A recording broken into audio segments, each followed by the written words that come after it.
to the 18-Wheeling Podcast. 18-Wheeling Podcast.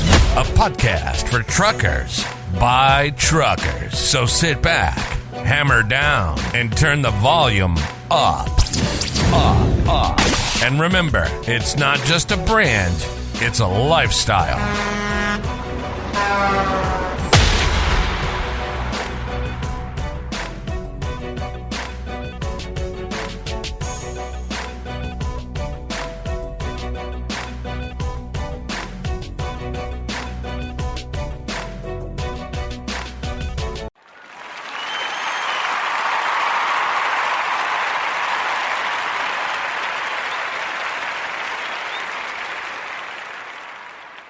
Yo, what's going on, man? We back again for the 23rd episode. This right here, though, this episode, man, is I'm putting myself in a vulnerable spot with my audience, with myself. I know y'all deserve this story because a lot of people can relate, man. A lot of people can relate. So, with no further ado, I'm going to let you know how I feel to go from an owner-operator to a company driver. Sheesh. I'm laughing because the hurt that came with that, just, being able to heal from even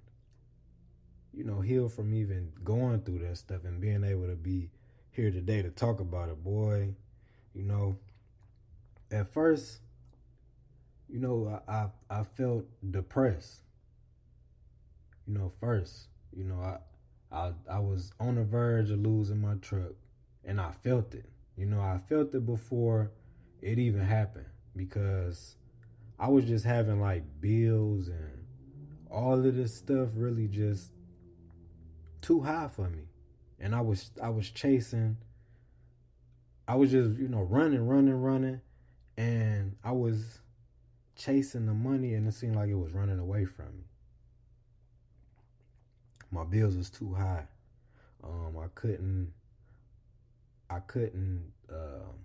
manage what the financial distress that I was putting on myself. I tried as hard as I could. I worked real hard, and it seemed like something would happen.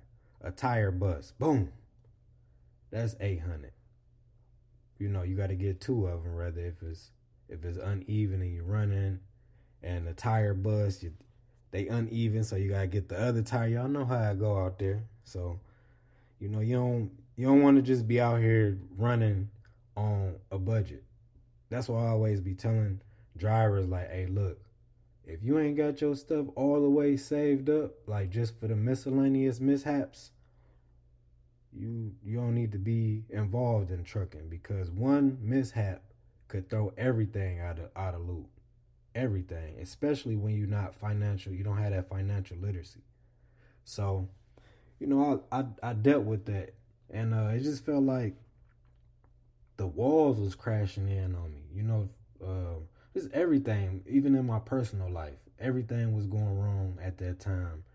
And honestly, I've been through a lot of stuff in my life, so honestly, I feel like when it started to feel like that for me, I know it's about to be a big change to come. Like it's gonna be like a life-changing event that's about to happen. So I'm like, Lord, I just was praying. I'm heavy. I always been heavy into praying and getting a dream, or getting, like my grandma used to have these dreams, and then they would really be like the window to the future type. Like, it's real spiritual though, It's like she would tell me things, and that stuff would come true. Either she had a dream about it, or it something that she sensed. She had that sixth sense. So that's where I feel like I was at in my life. So I'm like, all right, I know there's something about to go on. I can't control none of these bills. They all out of whack. I'm robbing Peter to pay Paul. And I kept all my, if I borrowed some money, I kept all my the people, my lifelines, I kept them straight all through it. Like I borrow 1,000 here from my cousin and I had to shoot it right back. My biz, I'm a pretty good, I can generate the money, but I know the problem was keeping the money. It was about keeping the money and making that money work for me.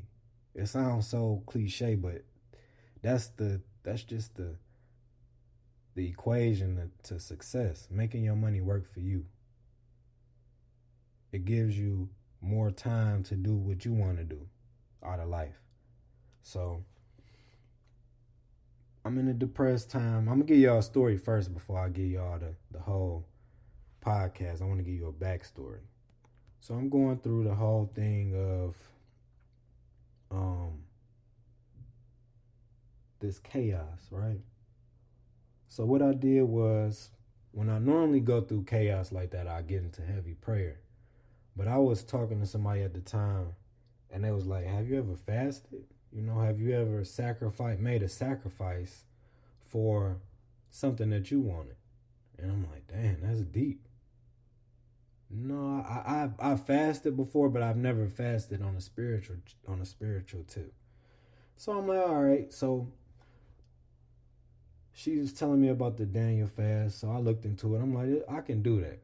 I fasted before, but I wasn't never. I it was like, I didn't know what I was doing, but this time I knew what I was doing because I did some research about it, and it seemed like, okay, this is what I need to do. As far as I need to see what's going on. So what I did was I fasted for clarity. And it was cold turkey. It basically was like, when she told me that, I looked it up. And then that day, I'm like, tomorrow is on. So, the Daniel fast is basically where you're only eating vegetables, fruit, nuts, and, just drinking water. Just staying to that diet until you feel like it's over with. But you should always have an end point. So my end point was I was aiming for 41 days, and I actually did 51 days. So the first week it was the hardest. It was the hardest because I always had a coffee in the morning. So me without my coffee, man, I'm angry. I got a headache. So just mind you, I was going through this like the first 7 days. I say 7 days to 10 days. And it was like a caffeine withdrawal. And if anybody had a caffeine withdrawal, they know how it is, man. You got a headache. You ain't really trying to talk to nobody for real. You're not very social. It's a withdrawal. You withdrawn from caffeine. So this and the crazy part is I've been drinking caffeine since I've been 11 years old. So just to go from that to, and I don't even think it's been a day where I had that much of a gap on going without drinking coffee. So it was terrible, man. It really was, for real.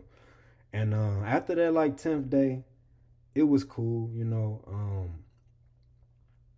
It was cool. And 12th day, 13th day, it started kind of tapering off, and I was good. So I'm fasting good. So one night I go to sleep. This is the 18th day. I go to sleep, and I had this vivid dream. I'm going to wrap it up for y'all in a minute, but I just want y'all to feel my side of the story so y'all can kind of know what happened.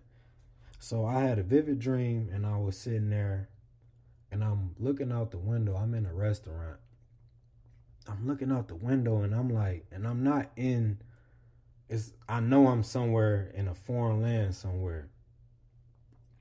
But I'm looking outside, and I'm looking at these beautiful mountains, right? And it's like a glare off of them. And it's like, dang. And I'm just sitting there, and it's like, they say the word is opulence, pure opulence. Like when you somewhere and you see something, it's just like, it just take you. For some people, it might be a mountain. Some people might be water. Some people, it might be you in the sky and you looking down at the clouds and at the city at night and the lights blinging all kind of way. That's pure opulence. Like, wow, that's beautiful. That's the effect that I had. And it felt like I was inside of the dream. So I'm like, damn, this is dope. This is dope as fuck. So I sit back down, I eat with the people, and it was like I was on a business trip. So mind you, during this whole fast, I'm reading the Daily Bread. I'm into the word. I'm fasting hard, no TV, no nothing.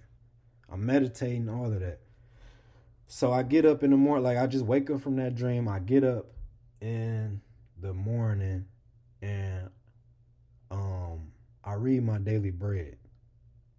I read the Daily Bread and it said, basically, I'll give you a sign, and your sign of clarity, and the word was clarity.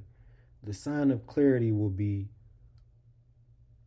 glaciers that gleam like gold and glisten like diamonds, and mountains that glow also the same as the glaciers. So I'm like, dang. And that just it was just like, dang, it was crazy, y'all, to the point where I start tearing up like, damn, I'm fasting for this reason. Here it is. Here's the clarity. So I kept doing it. I got deeper and deeper into the fast because I got that message.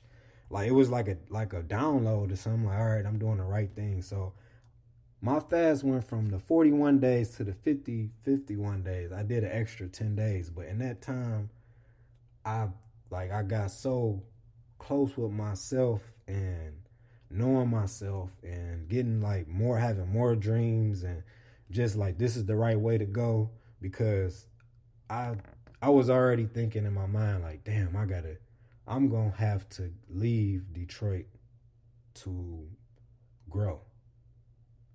I gotta leave my loved ones behind. I gotta leave my family behind. I gotta leave my friends behind. And the biggest thing was I had to leave my kids behind too, because I was taking care of my kids for like 3 years, and with the help of their grandparents, but it was all on me. And just imagine you a truck driver, you a owner operator, you booking your own loads, you like just it was a lot. It was a lot, man. And the message the message was go.